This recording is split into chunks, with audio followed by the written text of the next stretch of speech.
नमस्कार। Challenge board में आप सभी का स्वागत है।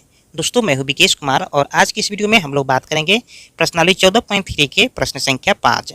दोस्तों, यदि आप इस चैनल पर नए हैं तो एक लाइक कर दीजिएगा। चैनल को सब्सक्राइब करने के साथ साथ बेल आइकन को प्रेस जरूर करिएगा ताकि आने वाला प्रत्येक वीडियो का नोटिफिकेशन सबसे पहले आप तक पहुँचे। तो आइए हम शुरू करते हैं। प्रश्नावली 14.3 के प्रश्न संख्या 5 है। दोस्तों, इस क्वेश्चन में कहा जा रहा है निम्नलिखित सारणी 400 नियन लैंपों के जीवन कालों को प्रदर्शित करती है। ठीक है, और यहाँ पर हमें एक आंकड़ा दे रखा है जो जीवन काल है घंटों में और लैंपों की संख्या। ठीक है, देखिए जीवन काल जो है 1500 से 2000, 2000 से 2500, 2500 से 3000, 3000 से 3500, फिर 3500 से 4000, फिर 4000 से 4500, फिर 4500 से 5000। और यहाँ पर लैंपों की जो संख्या है 14, 56, 60, 86, 74, 62, 48। कहा जा रहा है एक लैंप का माध्यक के जीवन काल ज्ञात कीजिए। ठीक है, हमें यहाँ पर एक लैंप के माध्यक जीवन काल ज्ञात करना है। ठीक है, तो आइए इसको हम शुरू करते हैं।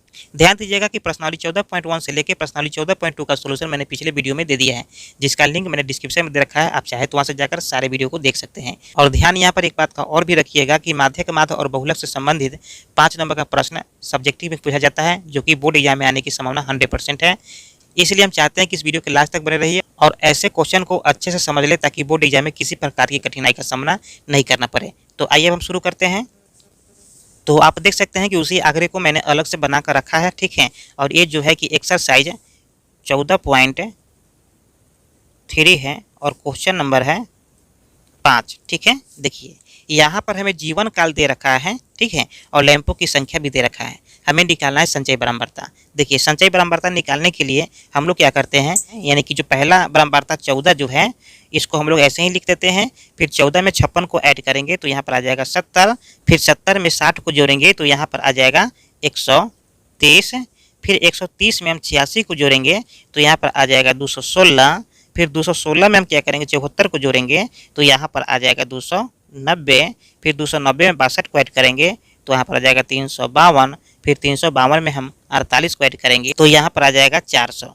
स्पष्ट है? तो इस तरह से आप देख सकते हैं कि हमें संचय बारंबारता पता चल गया है।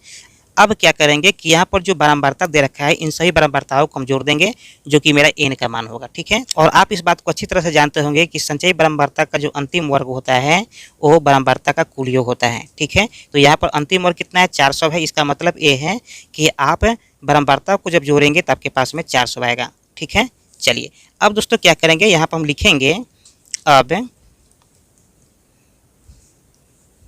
n/2 यानी कि n का मान है 400, बटा में हो जाएगा 2। ठीक है, फिर जब इसको कैंसिल करेंगे तो यहाँ पर आ जाएगा 200, यानी कि यहाँ पर हो जाएगा 200। ठीक है, फिर यहाँ पर लिखेंगे से ठीक है बड़ी संचयी बारंबारता। ठीक है, संचयी बारंबारता। तो यहाँ पर आप ध्यान दीजिए कि 200 से अधिक संचयी बारंबारता। देखिए 200 से अधिक यानी कि 130 तो 200 से छोटा है और 200 से अधिक यहाँ पर 216 आ जाएगा। ठीक है, तो 216 मेरा क्या है 200 से ठीक बड़ी संचयी बारंबारता है। ठीक है, तो यहाँ पर हम लिखेंगे बारंबारता 216 है, जिसका वर्ग अंतराल कितना है। देखिए 216 का वर्ग अंतराल कितना है 33500। ठीक है, 33500। स्पष्ट है? फिर यहाँ पर हम लिखेंगे कि अर्थात माध्यक वर्ग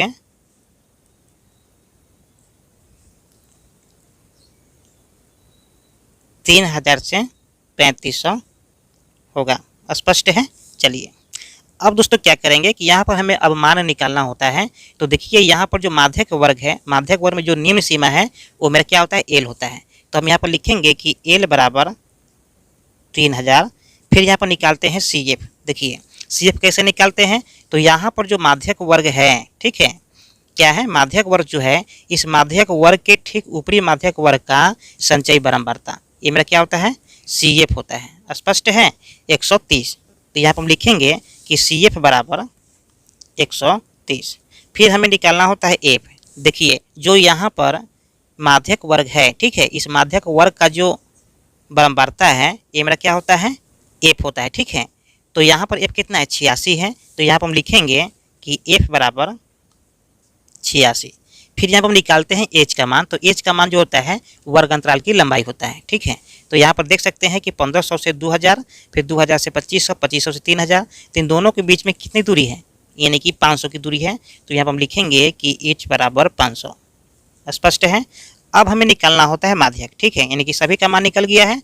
तो यहाँ पर हम लिखेंगे माध्यक बराबर, देखिए L plus N by 2 minus C F, बट्टा में क्या हो जाएगा एफ और गुना कर देंगे एच से। तो एच का मान कितना है, तो एच का मान है 500, ठीक है। देखिए यहाँ पर हम लोग क्या करेंगे कि वैल्यू को पुट कर देंगे, ठीक है। एल का मान है कितना 3000 प्लस एन बाई 2, देखिए एन बाई 2 का मान कितना है, तो देख सकते हैं एन बाई 2 का मान है 200। तो यहाँ पर लिखेंगे 200 माइनस सी एफ, देखिए सी एफ का मान कितना है, तो सी एफ का मान है 130 और बट्टा में हो जाएगा एफ, एफ का मान कितना है 86 और गुना कर देंगे 500 से।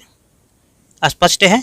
चलिए अब दोस्तों क्या करेंगे कि यहाँ पर कैलकुलेट कर लेंगे, ठीक है। तो कैलकुलेट करके यहाँ पर आ जाएगा 70/86 और गुने में कर देंगे 500। स्पष्ट है। देखिए यहाँ पर 43 बार में कटेगा 2 से और यहाँ पर हो जाएगा 250। तो यहाँ पर आप कर सकते हैं 3000 प्लस 70 गुने 250 और बट्टा में हो जाएगा 43। तो फाइनली यहाँ पर आ जाएगा क्या कि 3000 प्लस 70 में 250 से हम गुना करेंगे तो यहाँ पर आ जाएगा 175 पर 2 जीरो, ठीक है, क्योंकि 25 सत्ते 175 और 2 जीरो है तो 2 जीरो कर देंगे और बट्टा में आ जाएगा 43, ठीक है। देखिए अब क्या करेंगे कि 43 से भाग करेंगे 17500 में, ठीक है। तो 43 जब 17500 से भाग करेंगे तो आपके पास में आ जाएगा 406.976, ठीक है। आप चाहे तो भाग करके देख सकते हैं। अब क्या करेंगे कि इसको और इसको दोनों को ऐड कर देंगे, यानी कि 3000 प्लस 406.976।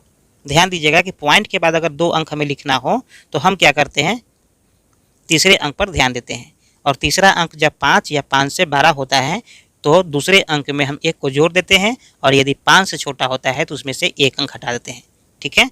तो आप देख सकते हैं तीसरा अंक जो है 6 है, यानी कि 5 से 12 है। तो हम क्या करेंगे इसमें 1 को जोड़ देंगे, ठीक है। तो यहाँ पर हो जाएगा